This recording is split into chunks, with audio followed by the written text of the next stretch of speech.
Hello friends, আজকের ভিডিওর topic হলো কিভাবে সকল ডিভাইস থেকে ফেসবুক আইডি একসাথে লগ আউট করবেন।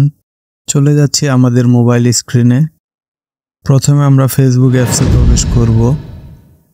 এরপর আমাদের থ্রি লাইন্স বা প্রোফাইল আইকনে ক্লিক করব। এরপর সবার নিচে সেটিংস অপশন রয়েছে, এখানে একটি ক্লিক করব। এখন আমাদের এই পেজটিতে নিয়ে আসবে। এখান থেকে পাসওয়ার্ড এন্ড সিকিউরিটিতে একটি ক্লিক করব।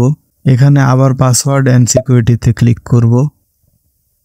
এরপর এখানে একটি অপশন রয়েছে where you are logged in, এখানে একটি ক্লিক করব। এখান থেকে আমাদের ফেসবুক আইডিটি সিলেক্ট করব।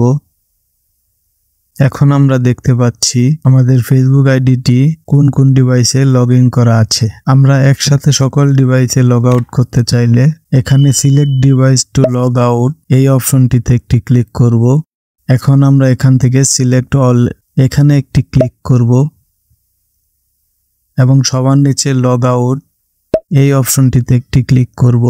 ক্লিক করার সাথে সাথে আমাদের ফেসবুক আইডি সকল ডিভাইস থেকে লগ আউট হয়ে যাবে। এভাবে আপনারা সকল ডিভাইস থেকে ফেসবুক আইডি একসাথে লগ আউট করতে পারবেন।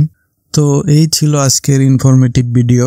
যদি ভিডিওটি ভালো লেগে থাকে তাহলে প্লিজ ভিডিওটিতে একটি লাইক এবং সাপোর্ট করতে চাইলে বা এরকম ভিডিও আরো দেখতে চাইলে প্লিজ সাবস্ক্রাইব দিস চ্যানেল। দেখা হবে পরের ভিডিওতে। See you.